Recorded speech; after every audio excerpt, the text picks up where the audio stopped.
அனைவருக்கும் என்னுடைய அன்பான வணக்கம். ஒரு புதிய முயற்சியை தொடர்ந்து நாங்கள் செய்து கொண்டிருக்கிறோம். நல்ல தரமான செய்திகளை நான் பேசுவது போலவே நான் படிக்கிற, நான் சேகரிக்கிற நல்ல செய்திகளை எழுத்துப்பூர்வமாகவும் உங்களுக்கு கிடைக்கும்படியாக ஒளி பரவட்டும் என்ற ஒரு புத்தகம் 3 இதழ்கள் இதுவரையில் வெளியில் வந்துவிட்டன. இப்போ 4வது இதழ், இந்த நவராத்திரி இதை ஒட்டி ஒரு 4வது இதழ் வருகிறது. அதில் நான் சில நல்ல செய்திகள் எனக்கு பிடித்ததாக எடுத்து போட்டிருக்கிறேன். அந்த நல்ல செய்திகளை இப்போ உதாரணத்துக்கு அதில் என்ன இருக்குது அப்படிங்கிறதுக்கு 1-2 சாம்பிள் நான் சொல்கிறேன். என்னுடைய விருப்பம் என்னென்னா அதை எல்லாரும் படிக்கணும். ஏன்னா அந்த படிக்கிற பழக்கம் அப்படிங்கிறதே ரொம்ப குறைஞ்சி போச்சு. கேள்வி மூலமாக பெறுவது நான் குறை சொல்லலை, ஆனாலும் புத்தகங்களை படிக்கிற பழக்கம் வரணும். இப்போ புத்தகம் பேப்பரெல்லாம் தவறு அப்படிங்கிறதுனால இதிலேயே படிக்கக்கூடிய வகையில் அந்த புத்தகம் ஒளி பரவட்டும். இது 4வது புத்தகம். இப்போ நான் சாம்பிளுக்கு ஒரு 1, 2, 3 அதில் இருக்கிற நல்ல விஷயம் சொல்கிறேன் பாருங்களேன். அதில் ஒரு கதை இருக்குது. என்ன கதை அப்படின்னு கேட்டால், ஒரு அம்மா கோயிலில் போய் சாமி கும்பிடுறாங்க. கோயிலில் சாமி கும்பிட்றவங்களுக்கு அங்கே மக்கள் சுற்றி இருக்கிறவங்க நடந்துக்கிற முறை பிடிக்கலை.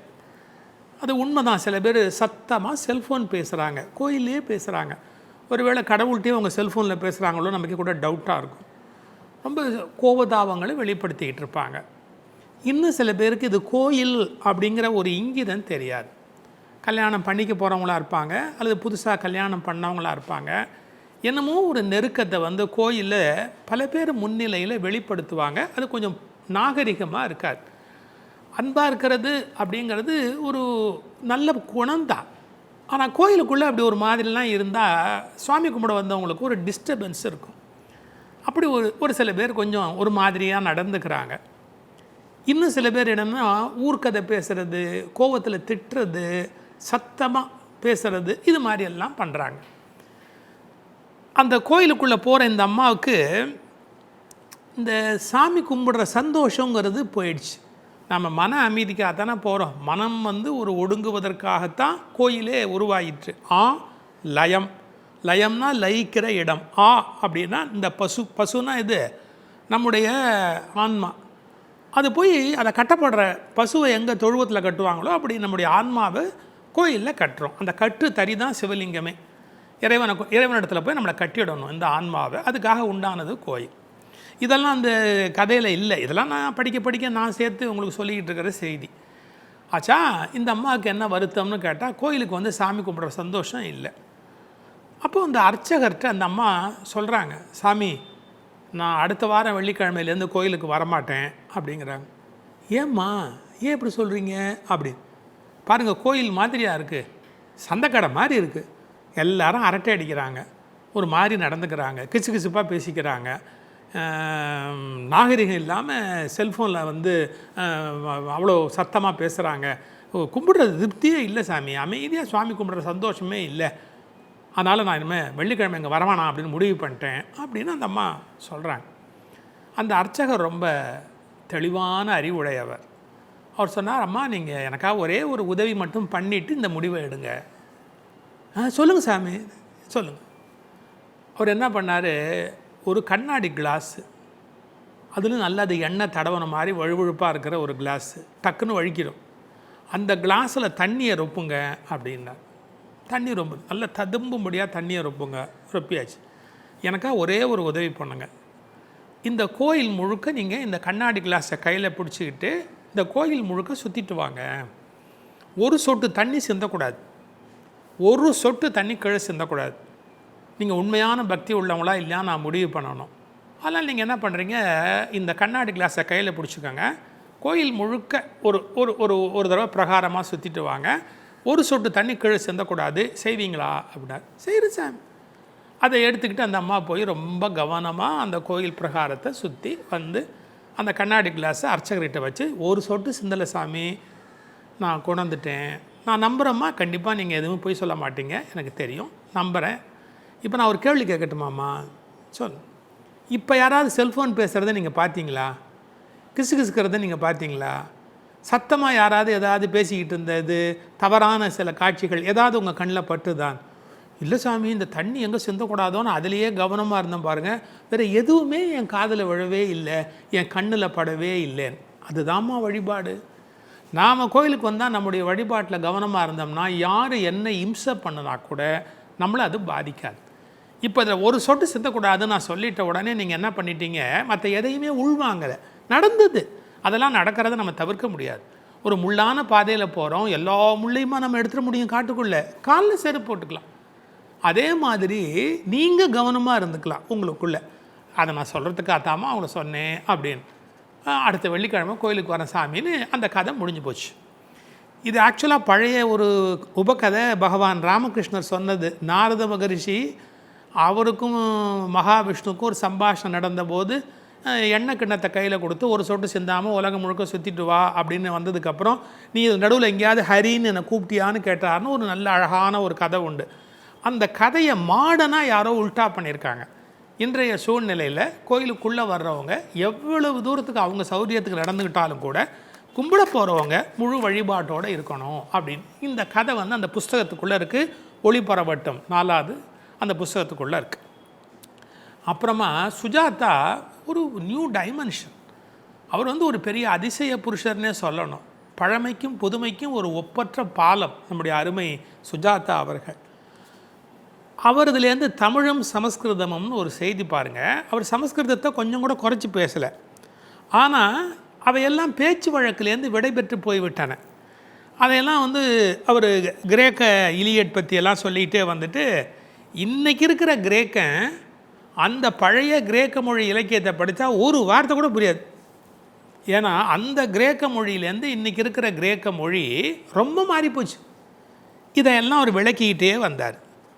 ஆனால் 2000 ஆண்டுகளுக்கு முன்பு எழுதப்பட்ட தமிழில் இருக்கிற சங்க பாடல்கள் இருக்குது பார்த்தீங்களா, சங்க இலக்கிய பாடல்கள், அதை இப்போ படித்தா கூட நிலத்தினும் பெரிதே, வானினும் உயர்ந்தன்று, நீரினும் ஆறளவு இன்றே, சாரல் கருங்கோல் குறிஞ்சி பூக்கொண்டு பெருந்தேன் இழைக்கும் நாடனோடு நட்பே. எல்லா வார்த்தையுமே புரியும். ஒரு 2-3 இடத்துல ஒரு டவுட் வரும், என்ன அர்த்தம் இருக்கும், இதை எப்படி சேர்க்கணும் அப்படின்னு. அது உண்மை. அதை சொல்லிட்டு அவர் சொல்கிறாரு, இந்த வார்த்தைகளை நவீனப்படுத்தி விட்டால் அது இன்றைய தமிழாகிவிடும். மற்றபடி 2000 ஆண்டுகள் கடந்து முடிந்தாலும் ஓரளவுக்கு புரிந்து கொள்ளக்கூடிய மரபு தொடர்ச்சி உடைய ஒரே மொழி தமிழ். மரபு தொடர்ச்சி உடைய, மற்றதெல்லாம் எங்கேயும் அடிபட்டு போச்சு. மரபு தொடர்ச்சி உடைய ஒரே மொழி தமிழ் அப்படிங்கிறத சுஜாதா அவர்கள் வெளிப்படுத்துகிறார். சுருக்கமாக அவர் பாஷையில் சொல்கிறார் பாருங்க. என்ன, 2000 ஆண்டுகளுக்கு முன்பு வாழ்ந்த தமிழனும் இன்றைய தமிழனும் சந்தித்து கொண்டாலும் கூட ஒருவருக்கொருவர் பேசுவது புரியும். இப்படி மற்ற மொழிகளுக்கு கிடையாது. பாருங்கள், நம்முடைய தமிழோட சிறப்பை அவருக்குன்னு ஒரு தனி ஒரு பார்வை இருக்குது. ஒரு டெலஸ்கோபிக் வியூ மாதிரி அவருக்குன்னு ஒரு பார்வை இருக்குது. இந்த மாதிரியான ஒரு செய்தி அந்த புத்தகத்துக்குள்ளே இருக்குது. இன்னொரு கருத்து சொல்கிறேன். ஒரு அப்பா தன்னுடைய மகள்கிட்ட சொல்கிறாரு, நீ வளர்ந்துட்ட, அதனால் உன்ட்ட ஒரு சோதனை வைக்கிறேன். என்னுடைய கார் பழசாக இருக்குது, இதை எடுத்துகிட்டு போய் இந்த ஓல்டு காரெல்லாம் விற்கிறானே அவங்ககிட்ட போய் என்ன விலைக்கு போகும்னு கேட்டுட்டு வா அப்படிங்கிறது. கொண்டு போய் அந்த காரை காமிச்ச உடனே, அப்பா $1000 வாங்கிக்கிறேன்னு அவங்க சொல்கிறான்ப்பா, ரொம்ப பழசாகி போச்சு அப்படிங்கிறான். அப்படியா, அடகு கடையில் கொண்டு போய் இந்த காரை காமிச்சு கேட்டுட்டு வா அப்படின்னு. அடகு கடையில் போயிட்டு சொல்கிறான், $100 தான்ப்பா தருமே, ரொம்ப பழசாகி போச்சுன்றார் அவர் அப்படின்னு. அப்படியா, கார் கிளப்புன்னு ஒன்று இருக்குது, அந்த கார் கலெக்ஷன் கிளப்பில் கொண்டு போய் இந்த காரை காமிச்சு இதை பற்றி கேட்டு வா அப்படின்னு. அவள் போயிட்டு கண்ணு மலங்க முழிச்சுக்கிட்டு அப்பாட்ட சொன்னா, அப்பா இது நிசான் ஸ்கைலைன் R34, இது ஐகானிக் கார் அப்படின்னு அங்கே இருக்கிறவங்களாம் ரொம்ப பாராட்டினாங்க. இது ரொம்ப ரேர் எடிஷனா, இதுக்கு $1,00,000 கொடுத்தா கூட கிடைக்காது, ஏன் விற்கிறீங்க, அப்படி விற்கிறதா இருந்தால் $1,00,000 கொடுத்து நான் வாங்கிக்கிறேன்னு அங்கே ஒரு பணக்காரர் சொன்னாருப்பா அப்படின்னு. அந்த அப்பா வார்த்தையை முடிக்கிறாரு. பாருமா, உன்னை யாராவது குறைச்சி மதிப்பிட்டா, உன்னை யாராவது உன் மரியாதை தெரியாமல் ஒன்று பேசினா கோபப்படாது. ஏன்னா நாம் நம்ம மரியாதை தெரிஞ்சவங்களுக்கு மத்தியில் தான் இருக்கணும். இந்த கார் ஒருத்தனுக்கு $100 தான் கண்ணில் பட்டது, ஒருத்தனுக்கு $1000 கண்ணில் பட்டது.